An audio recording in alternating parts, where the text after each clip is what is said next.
तो मेरे को अच्छी तरह याद है, मैं 6.5 साल का था, तो मेरे पिताजी ने कहा बेटा स्कूल चला जाए, अब तो बड़े हो गए। क्योंकि आप देखना आज के 40-50 साल पहले बहुत छोटे बच्चे को स्कूल नहीं भेजते थे, और गांव में तो विशेष कर नहीं। अभी तो थोड़ा सा चेंज हो गया माहौल, है ना, एक फैशन आ गई, 5 साल 4 साल 3 साल 2.5 साल, अभी तो 2 साल में प्ले स्कूल में डाल देते, है ना। मेरा ऐसा मानना है बहुत छोटे बच्चे को स्कूल नहीं भेजना चाहिए, उससे उसका शारीरिक विकास रुकता है और मानसिक विकास रुकता है। मेरा पोता जब 5 साल का हो गया तब मैंने उसका एडमिशन होने दिया। कितने साल के बाद? 5 साल के बाद। तो उसके माता पिता सुबोध जी मेरे से नाराज हुए। उन्होंने कहा आप जानते नहीं, आपका जमाना अलग था, अभी अलग है, आपके जमाने में पढ़ाई नहीं चाहिए थी, आज पढ़ाई की बहुत जरूरत है। तो मैंने उनको एक ही लाइन कही, बगैर पढ़ाई के काम चल रहा है कि नहीं?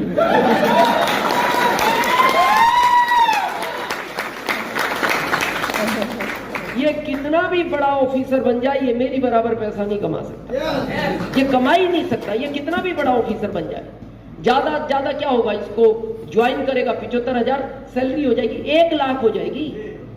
तो 1 लाख तो मैं टैक्स देता हूं महीने का गवर्नमेंट को, तो ये क्या तो जो भी कारण रहे, तो मेरे को स्कूल ले जाया गया 6.5 साल की उम्र में। तो आप देखना उस समय स्कूल में एडमिशन नहीं हुआ करते थे, उस समय के कुछ बुजुर्ग बैठे हैं यहाँ, उस समय भर्ती कराया जाता था बच्चे को। हाँ, भर्ती दाखिला होता था, और उस समय प्रिंसिपल नहीं हुआ करते थे, स्कूल में हेड मास्टर हुआ करते थे। तो मेरे फादर ने मेरे को ले जाके कहा हेड मास्टर साहब को, ये मेरा बच्चा है, इसको ठीक से पढ़ाना, और मैं इस गांव का मुखिया हूं। समझ गए? yes. उनका कहने का मतलब ये था इनडायरेक्ट कि स्कूल पढ़े ना पढ़े, ये बच्चा पढ़ना चाहिए क्योंकि मैं यहाँ का मुखिया हूं। और फिर उन्होंने अगली लाइन कही कि अगर ये पढ़ने में ठीक हो तो इसको हर साल क्लास बदलवा देना, और ये पढ़ने में कहीं कमजोर लगे तो इसको एक ही क्लास में 1 साल और रख के फिर इसको क्लास बदलवाना। तो हेड मास्टर साहब ने मेरे को 10वीं तक 18 साल पढ़ाया। हो सकता है मेरे पिताजी की बात उनको अच्छी लगी हो, जो भी कारण रहा हो। 18 साल के बाद उन्होंने गांव में खबर भिजवाई किसी के साथ कि मुखिया जी को भेजना, यानी मेरे फादर को। मेरे फादर को बुला के हेड मास्टर साहब ने कहा, या तो आप इस बच्चे को इस स्कूल से ले जाओ, या फिर ये स्कूल हम यहां से ले जाएं। ये ताली बजाने लायक बात नहीं है। ये आपको पता है मेरे पिताजी की इनडायरेक्ट इंसल्ट थी, ये इनडायरेक्ट इंसल्ट थी उनकी कि आपने कहा था मैं मुखिया हूं, बच्चे को ठीक से पढ़ाना, ये हाल है तुम्हारे बच्चे का।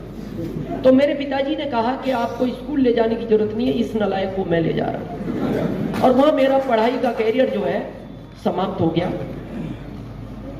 मैंने मेरी माँ को कहा क्या करें। मेरी माँ ने कहा बेटा खेती तो तू कर नहीं पाएगा, क्योंकि खेती में थोड़ा सा मजबूत आदमी चाहिए। अभी तो मैं थोड़ा न्यूट्रिशन खा के ठीक हो गया, पहले मैं बहुत कमजोर था, मतलब इतना कमजोर था आप एक लाइन में ये समझ सकते हो कि जब बहुत तेज हवाएं चलती थी तो मेरी माँ बाहर निकल के देखती थी बच्चा बाहर तो नहीं खेल रहा, और जब उसको मैं बाहर नहीं दिखता था तो उसको लगता था कहीं ना कहीं सेफ है। तो मेरी माँ ने कहा बेटा तेरे से खेती तो नहीं होगी, तू कोई छोटा सा नौकरी कर, और नौकरी बहुत छोटा कर, चाहे पैसे कितने भी कमाए, लेकिन मेहनत नहीं होनी चाहिए, क्योंकि तू मेहनत नहीं कर पाएगा। तो मैंने अपनी मार्कशीट 6 साल तक यूपी गवर्नमेंट को दिखाई। तो लास्ट में एक अधिकारी मिले, मेरी मार्कशीट देखने के बाद बोले इस मार्कशीट को लेके कितने टाइम से तुम घूम रहे हो इस राज्य में? मैंने कहा सर मैं 6 साल हो गए, बहुत परेशान हूं सर, आप तो ध्यान से देखो। तो उन्होंने ध्यान से देखने के बाद कहा कि इस मार्कशीट को तू ऐसी जगह रख जो आज के बाद तेरे को भी दिखाई ना दे, क्योंकि ये किसी काम की नहीं है, तू अपना टाइम ही खराब कर रहा है। तो मैंने मेरी माँ को कहा माँ जॉब तो नहीं मिलेगा। तो मेरी माँ ने कहा फिर क्या करोगे? तो मैं 1995 में एमपी चला गया, क्योंकि आदमी को अपने एरिया में छोटा काम करने में शर्म महसूस होती है। बाहर जाके वो थोड़े पैसों में काम करेगा, लेकिन वो काम करता है, उसको शर्म महसूस नहीं होती क्योंकि मेरा वाला कोई देख नहीं रहा। तो मैं 99-5 में एमपी चला गया। एमपी जाने के बाद एमपी गवर्नमेंट ने मेरे को जॉब दिया 2075 का, और मैं इसलिए थैंक्स देता हूं एमपी गवर्नमेंट को, वो 10वीं फेल वालों को ध्यान रखती है। उस जॉब को मैं कर ही रहा था कि एक दिन मैं अपने ऑफिस में इंटर हुआ, तो मेरे बॉस को कोई आरसीएम समझा रहा था। किसको? बॉस को, यानी मेरे सीनियर को। तो अब सीनियर के सामने आप ज्यादा तो बोल नहीं सकते, तो मैं चुपचाप उस प्लान को देखता रहा, खड़ा हुआ। प्लान खत्म होने के बाद वो दिखाने वाला व्यक्ति चला गया, तो मैंने मेरे बॉस को पूछा, सर ये काम किस तरह का है? और मेरे बॉस का जवाब सुनना, ये उन लोगों का काम है जिनमें अकल नहीं होती। क्या लाइन था उनका पहला? ये उन लोगों का काम है जिनमें अकल नहीं होती। दूसरा उनका लाइन था, ये उन लोगों का काम है जो पढ़े लिखे नहीं होते। तीसरा उनका लाइन था, ये उन लोगों का काम है जिनके पास कोई काम नहीं है। चौथा उनका लाइन था, ये उन लोगों का काम है जिनकी घर में कोई वैल्यू नहीं है। पांचवी उनकी लाइन थी, ये उन लोगों का काम है जिनको रिश्तेदारी में कोई बुलाता नहीं। और आखिरी लाइन उनकी ये थी, ये काम तू कर सकता है।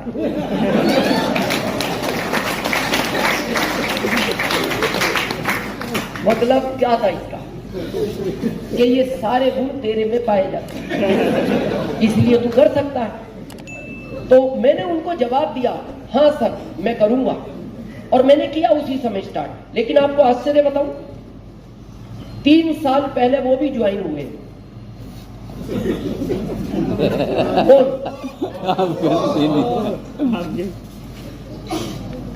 ये किसका वर्तमान है?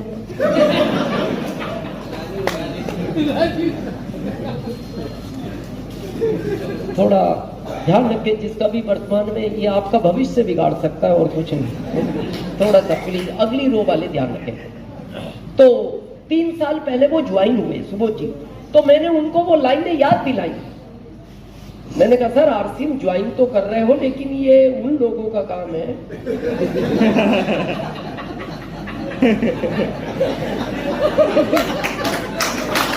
जिनमें अकल नहीं होता।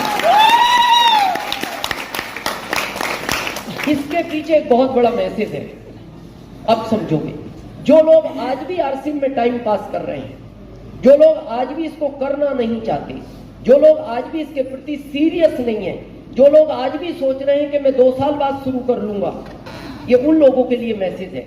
जब मैंने उनको कहा कि सर याद करो वो 5 लाइनें जो आपने आरसीएम ज्वाइन करते टाइम मेरे को कही थी और आप इसको ज्वाइन करने जा रहे हो, उनका जवाब सुनना। उन्होंने कहा दिनेश मैं अच्छी तरह जानता हूं, शायद उन लाइनों ने मेरा जीवन खराब कर दिया। मैंने कहा क्यों? बोले अगर वो लाइनें नहीं बोलता तो आरसीएम तो पहले मेरे पास आया था ना। जॉब में मैं तेरा बॉस था, लेकिन उन लाइनों की वजह से आरसीएम में तू मेरा बॉस है।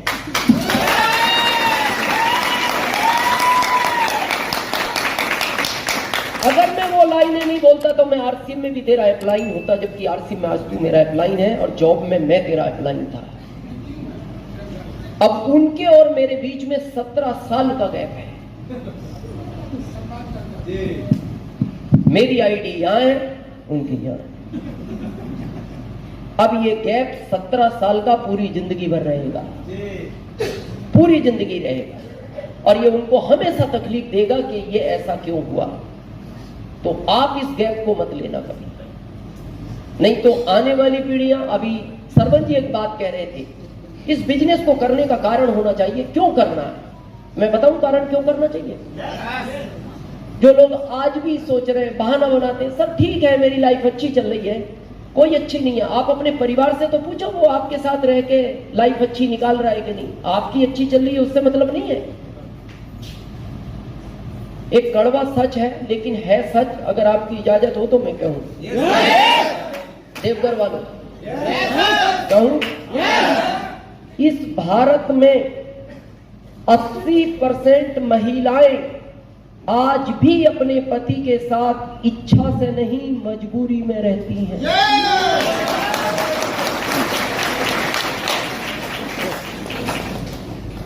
ये बहुत बड़ा कड़वा सच है। तो वो इच्छा से नहीं, मजबूरी में रहती है। और फिर आप कह रहे हो क्या जरूरत है आरसीएम की? अरे उस पत्नी से तो पूछो। और क्यों रहती है? भारत के संस्कारों में पली है। एक बेटी की जब आप शादी करते हो ना, तो बार बार देखना, माता पिता उसको एक ही बार बात बोलते हैं, एक ही बात को रिपीट करते हैं बार बार, बेटा कुछ भी हो रहना वहीं है। इसलिए वो रहती है, वो मजबूरी है उसकी, क्योंकि माता पिता ने बोल दिया कुछ भी हो रहना वहीं है। अगर उसको शादी के टाइम ऑप्शन दे दिया जाता कि जब तक अच्छा लगे रहना, नहीं लगे तो छोड़ के बाहर आना। आपको क्या लगता है आप में 80% लोग सिंगल होते यार? और ये पता है मैं बात क्यों कह रहा हूं? मैं भुक्तभोगी हूं।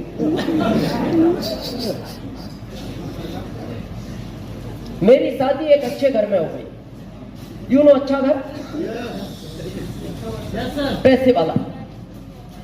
यानी जब मेरी पत्नी का जन्म हुआ तो जब उसकी आंख खुली तो उसके घर में कारें थी और बंगले थे। इसका कारण उसके पिताजी थे, उसके पिताजी थे। जब मेरी आंख खुली तो हमारे घर में साइकिल भी नहीं थी। इसका कारण हमारे पिताजी थे। अब हमारे पिताजी ने गलती ये करी कि हमारी शादी उस घर में कर दी जिस घर में कारें और बंगले थे। शादी कभी भी बैलेंस में ही करनी चाहिए, क्योंकि अगर अमीर ससुराल का कोई फायदा है तो अमीर ससुराल के नुकसान भी है। अमीर ससुराल का क्या फायदा है सरपंच जी? आपको कोई आर्थिक तकलीफ हो तो वो मदद करते हैं, ये फायदा है अमीर ससुराल का। नुकसान क्या है? उनकी बहन को कोई तकलीफ हो तो वो एक्स्ट्रा मदद करते हैं।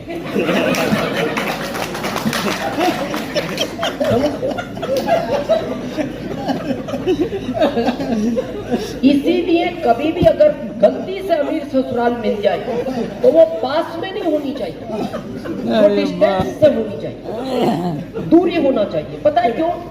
कभी उनकी बहन उनके भाई को कोई शिकायत करे आपके बारे में तो आपको भागने का तो मौका मिलना चाहिए।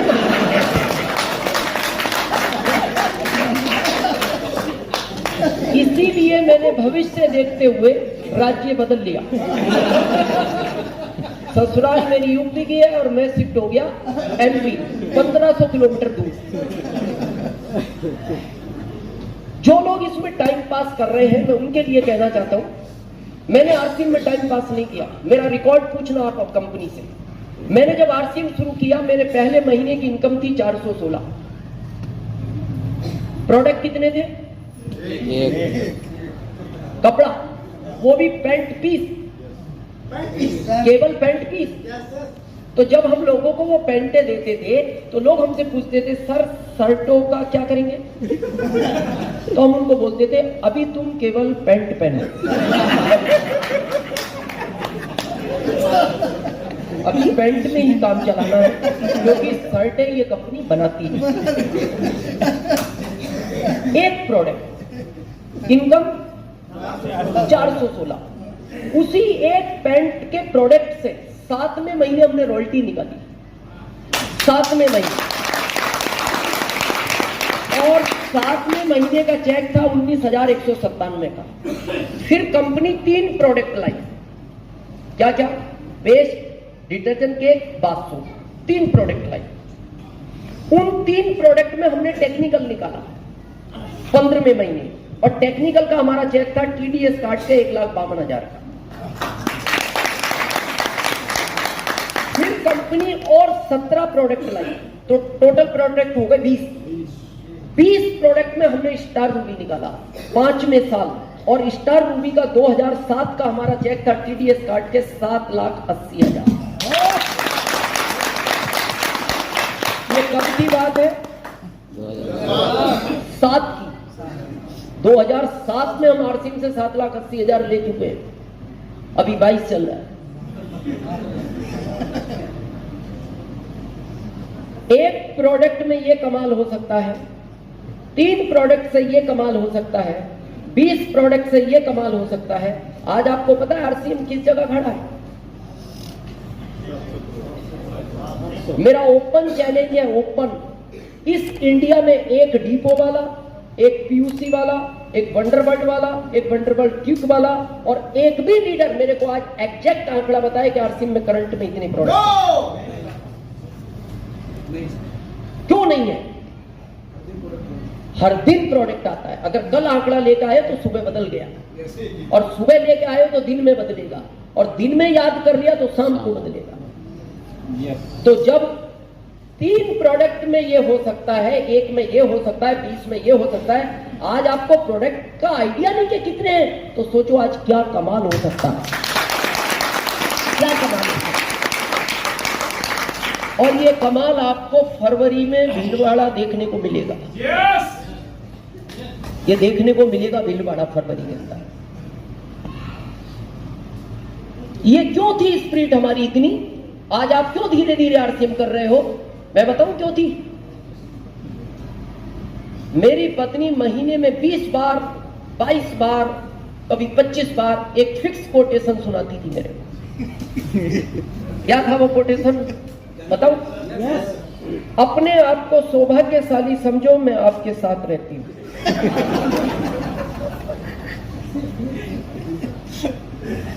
उसकी गलती नहीं थी। आदमी जब गरीबी से अमीरी की तरफ चलता है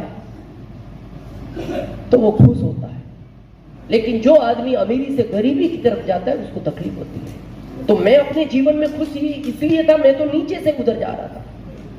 उसको दुख इस बात का होता था वो वहां से इधर आ रही।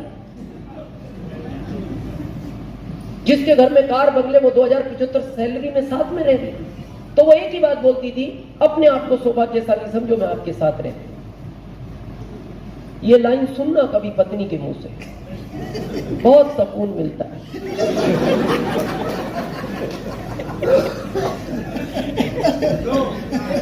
दर्द करती है, दर्द ठीक होता है, दर्द करती है। चलो साल में एक आध बार बोल दे तो भी आदमी भूल जाए, वो तो महीने में 20 बार याद दिलाती। मेरा तेज काम करने का सिर्फ एक रीजन था, वो लाइन में जिंदगी भर नहीं सुनना चाहता था पत्नी के मुंह से। आज वो लाइनें बदल गई, लाइनें आज वो, जबकि पत्नी वही है। हाँ, पत्नी नहीं बदली, लाइनें बदल गई। क्या थी 20 साल पहले लाइनें? अपने आप को सौभाग्यशाली समझो, मैं आपके साथ रहती हूं। अभी मिलेगी वो भीलवाड़ा, आप आओगे जब, अब उससे पूछना, अब उसका स्टेटमेंट बदल गया। आज पता वो क्या बोलती है? मैं मर भी गई तो भूत बन के साथ रहूंगी।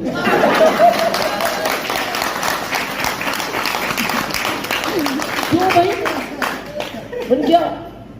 तुम तो रहना ही नहीं चाहती, अब भूत बन के भी साथ रहोगे। क्या हो गया ऐसा 20 साल में? मैं बताऊं क्या हो गया? 20 साल पहले जॉब मेरे साथ था, अभी आरसीएम मेरे साथ है। तो जो लोग अभी भी बड़ा धीरे धीरे आरसीएम कर रहे हैं, टाइम पास कर रहे हैं, सीरियस नहीं है, तो मैं आपसे पूछना चाहता हूं, आप भी उन्हीं लाइनों का इंतजार कर रहे हो क्या सुनने का? कि पत्नी सुनाए तो हम भी अपनी स्पीड बढ़ाएं, और सुनाएगी और निकलने दो 5-7 साल। पत्नी, और पत्नी ने नहीं सुनाया तो बच्चे गारंटेड सुनाएंगे। आज ही पता है बच्चे क्या बोलते हैं? क्या बहुत सारे माता पिता बैठे होंगे, आज पता है बच्चा क्या बोलता है अपने माता पिता को? आपने मेरे लिए क्या ही क्या है। एक पिता अच्छा नहीं पहनता, बच्चे को पहनाता है, अच्छा नहीं खाता, बच्चे को खिलाता है, तब भी बच्चा बोलता है आपने मेरे लिए क्या किया है। दर्द होता है पिता को, तो पिता एक दिन उस दर्द को जब सहन नहीं कर पाता तो वो बोलता है बेटा क्यों नहीं किया, मेरी हैसियत से बढ़ के किया है तुम्हारे लिए तो मैंने। तो फिर वो बच्चा बोलता है क्या नया किया, ये तो दुनिया करती है। और सोचो अगर ये नहीं किया, और वो बच्चा जब 20-25 साल 30 साल का होगा तो वो आपसे एक प्रश्न पूछेगा, पापा ये जो पड़ोसी का 5 करोड़ का बंगला है, इसमें जो 1 करोड़ की कार खड़ी रहती है, ये आदमी काम क्या करता है? जवाब नहीं दे पाओगे बच्चे को, आवाज ही बदल जाएगी।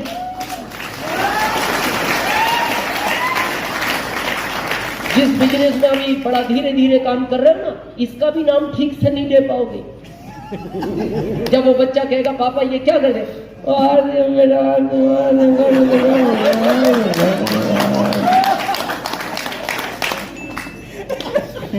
वो पूछेगा ये आरसीएम क्या है पापा? बोले बेटा कुछ नहीं, दुकान बदलनी थी और लोगों की बदलवाने में मदद करनी थी। तो बोले पापा मदद का काम तो अच्छा था। बोले हाँ काम अच्छा था, और अपनी बदलनी थी। हाँ अपनी बदलनी थी। तो पापा इतनी सी बात समझ में नहीं आई आपके? आपको इसका पता नहीं लगा आरसीएम का? तो आप कहोगे बेटा नहीं नहीं मैं तो मीटिंग में ही गया था। बोले मीटिंग सुन के भी आपने नहीं किया? तो वो अगली लाइन पता है क्या बोलेगा? ये ठीक से काम नहीं करता था क्या?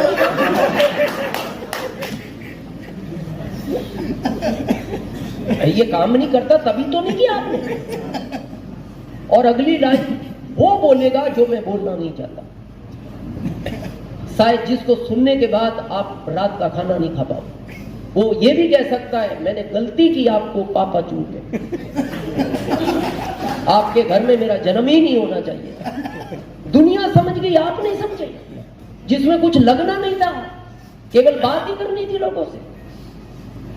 तो मैं आपसे सिर्फ एक बात कहना चाहता हूं, काफी टाइम के बाद मैं देवघर आया हूं और हो सकता है मैं वापस कब आऊं, क्योंकि ये सिस्टम जिंदगी भर करने का नहीं है। ये 5 साल का कोर्स है। मैं महीने की 48 मीटिंग करता था शुरू के 5 साल तक। कितनी? महीने की 48। अभी मैं साल की 48 करता हूं। अभी कितनी? एक व्यक्ति ऐसा बताए जो टेंशन में नहीं है। स्टूडेंट है, पढ़ाई की टेंशन, पढ़ाई पूरी होगी जॉब की टेंशन, जॉब लग गया तो टेंशन, नहीं लगा तो टेंशन, दुकानदार है ग्राहक नहीं आ रहे तो टेंशन, एक साथ इकट्ठे आ गए तो टेंशन, किसान है बारिश नहीं हुई तो टेंशन, इकट्ठी हो गई तो टेंशन। आप बताओ कौन है दुनिया में ऐसा व्यक्ति इन टेक्निकल को छोड़ के? सिर्फ एक टेक्निकल अचीवर ऐसा है जो टेंशन में नहीं है, घोड़े बेच के सोता है। आपके देवघर में सोने के पहले रात को ताला लगाते हैं? घर में लगाते हैं? क्यों? चोरी ना हो जाए, इसीलिए ताला लगाते हैं। ये टेक्निकल अचीवर नहीं लगाते ताला घर का, याद आ गया तो लगा देते हैं, ज्यादा सीरियस नहीं है। क्यों नहीं लगाते? इनको पता है क्या ले जाएगा चोर, और ले भी गया तो अगले महीने आरसीएम से फिर आ जाएगा।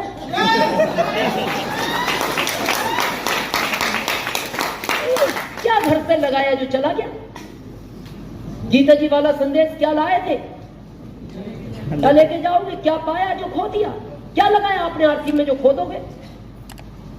लेकिन आज तक आरसीएम वाले के घर चोरी नहीं हुआ, ये रिकॉर्ड है। पता है क्यों? चोरी भेद से होता है।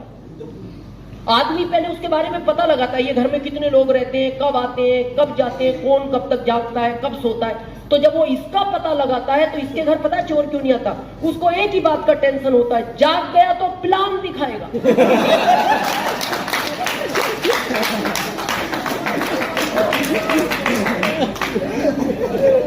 बोले जब ये बाहर वालों को नहीं छोड़ता, ये घर में आए हुए को छोड़ देगा। तो जीना चाहते हो ऐसी life? Tension free life, money freedom, time freedom चाहते हो? क्या करना है? पहला,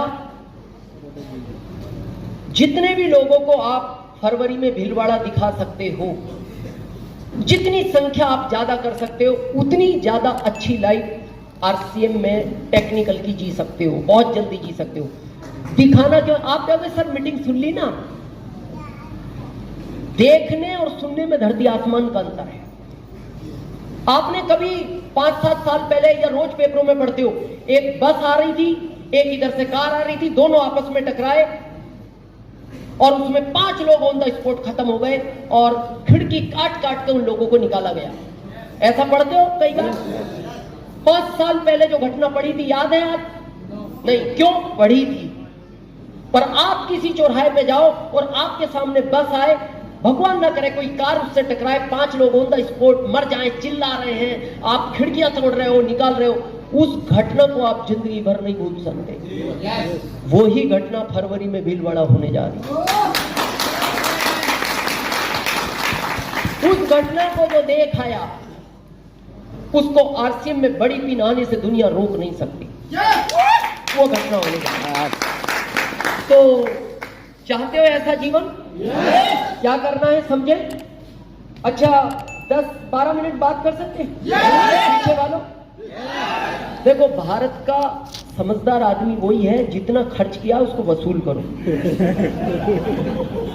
नियम तो यही बनता है, तो इतना तो वसूल करो, 150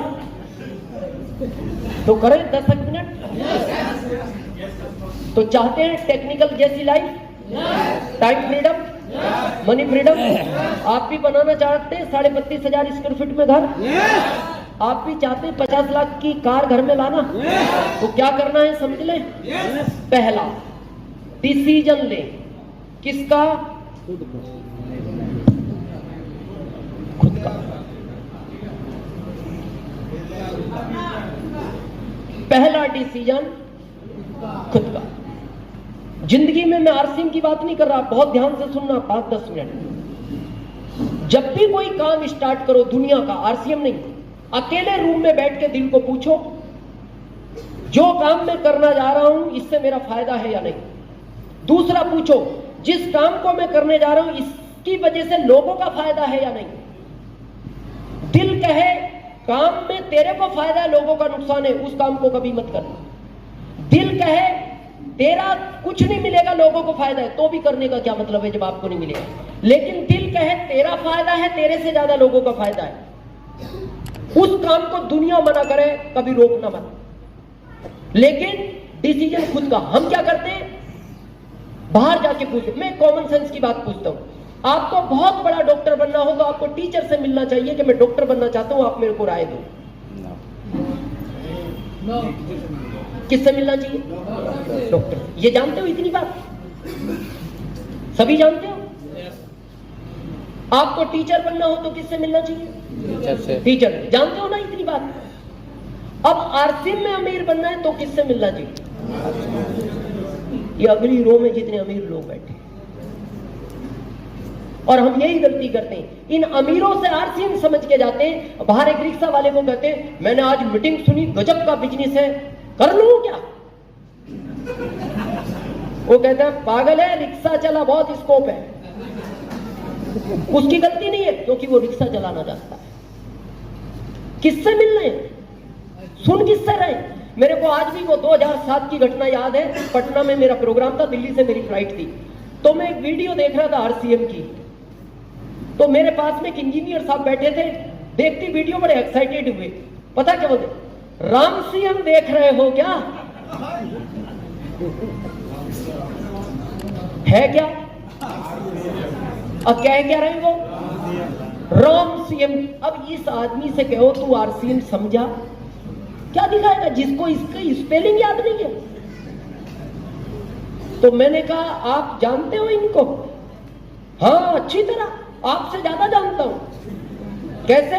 मेरा दोस्त है इंजीनियर, रॉयल्टी अचीवर है। मैंने कहा आप? मैंने नहीं किया, कई बार आया मेरे पास। मैंने कहा अच्छा किया नहीं किया। बोले क्यों? मैंने कहा हम राम सीएम नहीं, हम भोले शंकर देख रहे हैं।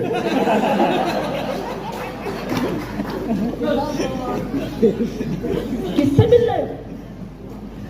ये बात पता है मैं क्यों कह रहा हूं?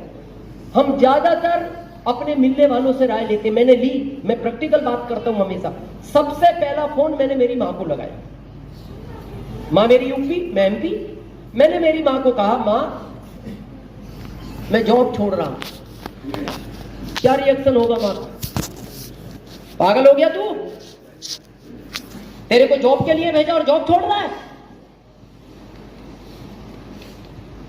मां मैं एक बिजनेस चालू कर रहा हूं, माँ का अगला रिएक्शन, पैसे कहां से आए तेरे पास बिजनेस के लिए? कोई ना कोई गलत काम करने लगा आजकल तू।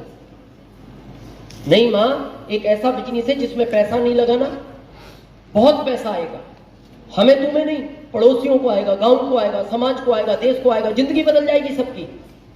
अगला रिएक्शन, बेटा कैसी बहकी बहकी बातें करता है तू, तेरे को किसी ने जादू टोना करा दिया बेटा, मैं तेरे छोटे भाई को भेजती हूं, तेरे को लेकर आएगा, तेरा इलाज कराएंगे, ठीक हो जाएगा तो वापस छोड़ेंगे, नहीं तू हमारे साथ गांव में रह। ओके माँ। अगला फोन लगाया मैंने मेरे छोटे भाई को जो दिल्ली रेलवे पुलिस में, और हमारे परिवार में सबसे पढ़ा लिखा वही है। मैंने उसको कहा भाई कब तक स्टेशन पे डंडा लेके घूमता रहेगा, ये जिंदगी है तेरी?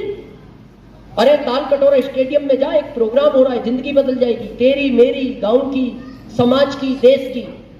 तो उसका जवाब था, भाई साहब आपकी कोई गलती नहीं है, कम पढ़े लिखे लोग ऐसा ही करते हैं। ये सगे भाई का रिएक्शन है। अब तीसरा फोन किसको लगाएं?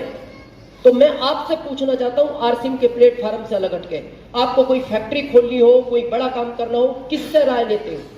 ज्यादा पैसे वाला जो आपकी रिश्तेदारी में सबसे सक्सेस आदमी है। आप पूछते हो इनको अनुभव ज्यादा होगा सक्सेस में, इनसे पूछ लो मैं ये काम करूं या ना करूं। तो मैंने तीसरा फोन लगाया मेरे फूफा जी को, जो पुलिस में लगे डीआईजी रैंक से रिटायर्ड हुए लखनऊ से, और हमारे रिश्तेदारियों में सबसे सक्सेसफुल माना जाता था उनको। उनके दो बेटे, दोनों अमेरिका में, एक डॉक्टर एक इंजीनियर। तो जब मैंने उनको फोन किया, मैंने कहा फूफा जी एक ऐसा काम मैंने सोचा है, मैं करने जा रहा हूं। तो उन्होंने मेरे को पुलिस स्टाइल में बात की। यू नो पुलिस स्टाइल, वो भी यूपी का, पुलिस वाला भी कहां का? पुलिस स्टाइल समझते हो नहीं? पुलिस स्टाइल का मतलब है जो गालियां आज तक आपने नहीं सुनी वो उनको याद होती है। मतलब अगर एक, अच्छा आपको तो अनुभव होगा, परिवार में कई हैं, सुबोध जी के तो ब्रदर हैं पुलिस में, डीएसपी हैं शायद, एक और भी दरोगा जी भी हैं। मतलब हम ये कह सकते हैं गालियों का अपर वर्जन जो उनको पता होता है। तो उन्होंने 3 मिनट तक वो सुनाई मेरे को, क्या अपर वर्जन। अब क्या क्या सुनाया ये तो मैं इसलिए नहीं बताऊंगा, ये महिलाएं बैठी हैं, पर एक लाइन में मैं बताऊं, उससे आप समझ जाओगे क्या सुनाया होगा। 3 मिनट तक मैंने उनसे फोन पे बात की, और 3 मिनट के बाद से मेरा ये वाला कान कम सुनता है।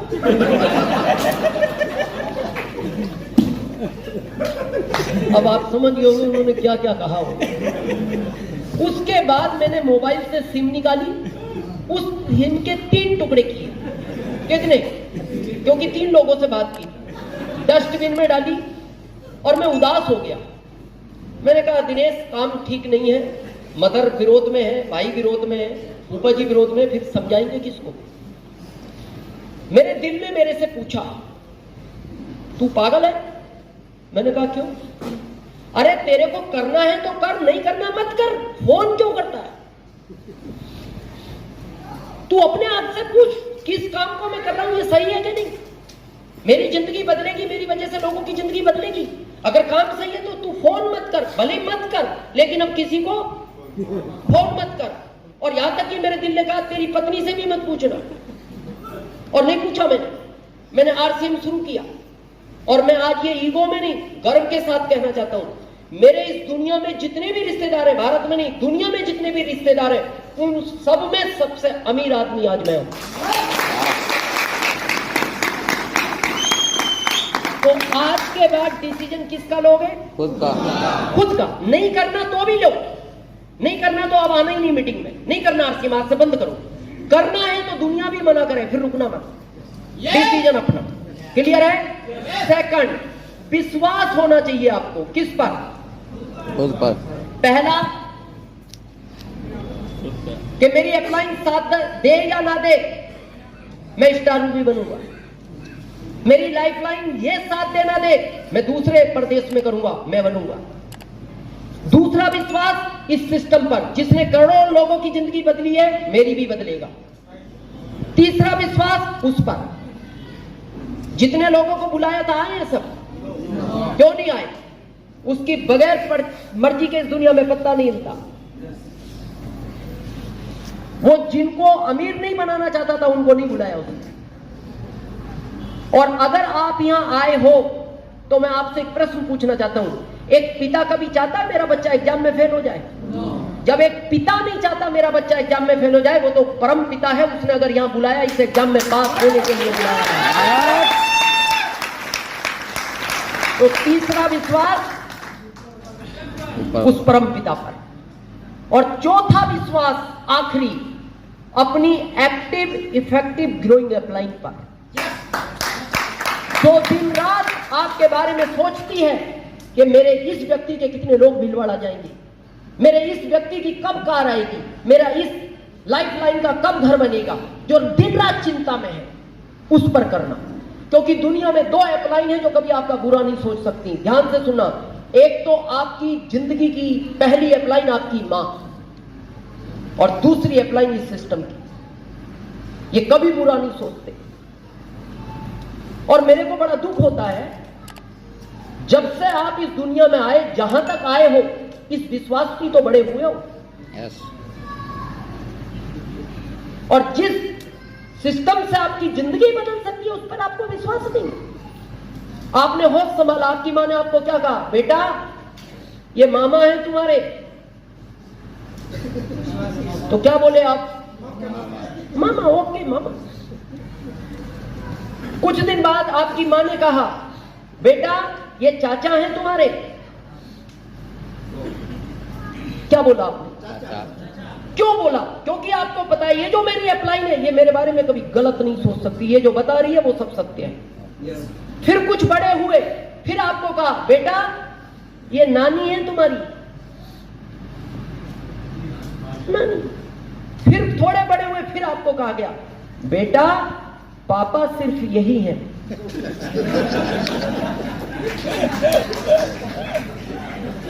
हाँ, ताकि कंफ्यूजन ना रहे। अब मैं आपसे पूछना चाहता हूं, आपने कभी अपनी मां से कहा, मां मेरे को थोड़ा सा डाउट हो रहा है? कहा कभी? क्यों नहीं कहा? क्योंकि आपको पता है ये मेरी जो अपलाइन है ये मेरा कभी बुरा नहीं सोच सकती। और मैं इसीलिए कहता हूं, आरसीएम जैसी बहुत कंपनियां होंगी दुनिया में, दुनिया की भारत में मैं उन कंपनियों के ना विरोध में हूं, ना मैं नाम लेना चाहता हूं, पर मैं आरसीएम और उन कंपनियों का एक राज बताना चाहता हूं आपको। आरसीएम में जब तक आप अपनी टीम के 10 लोगों का घर बनवाओगे नहीं, आपका बनेगा नहीं। आरसीएम में जब तक अपनी टीम के 10 लोगों का घर बनवाओगे नहीं, आपका बनेगा नहीं। और बाकी कंपनियों में जब तक 10 लोगों का घर बिकवाओगे नहीं, आपका बनेगा नहीं। अब आपकी अपलाइन को घर बनाना है तो पहले आपका बनवाना पड़ेगा। तो फिर उसमें डाउट किस बात का? वो कह रही है भीलवाड़ा चलो फरवरी में। वो इसलिए भीलवाड़ा ले जाना चाहती है, वो आपका 1 करोड़ का बंगला बनवाना चाहती है, इसलिए वो कह रही है भीलवाड़ा चलो। तो कर सकते हैं विश्वास। और लास्ट, पैशंस, धैर्य चाहिए इस बिजनेस में। कितने टाइम का? 5 साल। क्यों चाहिए? प्राकृतिक से सीखो। जब आप एक बीज बोते हो, अंकुरित होता है, पौधा बनता है, टहनियां आती हैं, पत्ते आते हैं, फूल आते हैं, फल आता है। ऐसा कोई सिस्टम है बीज बो खींच के फल निकाल दो?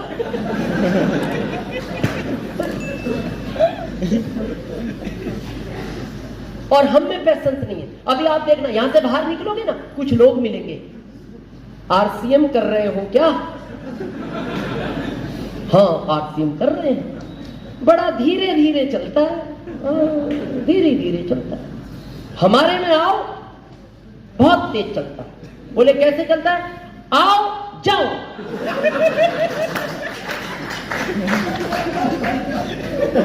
बोले जाओ कहां? आओ जाओ। और कहां जाओ? जाओ। ये हाइब्रिड पौधा है, ये नेचुरल पौधा है। यहाँ बुजुर्ग बैठे हैं, आज के 30 साल पहले किसी ने सुना कोई हाइब्रिड पौधा भी होता है? और आज एक आम वो है जो 5 साल में बड़ा होता है, और एक आम आज वो आने लगे जो इतने बड़े पे फल आ जाते हैं, वो हाइब्रिड है। और लोग पूछते हैं, अरे यार इतने पेड़ पे आम आ गए। हाँ आ गए, ये हाइब्रिड है। कब तक आएंगे? बोले ये गारंटी नहीं, जब तक आ रहे खा ले। ये जैसे जल्दी बड़ा हुआ है वैसे ये खत्म हो जाएगा। ये नेचुरल पौधा है, इसको दुनिया का तूफान नहीं हिला सकता।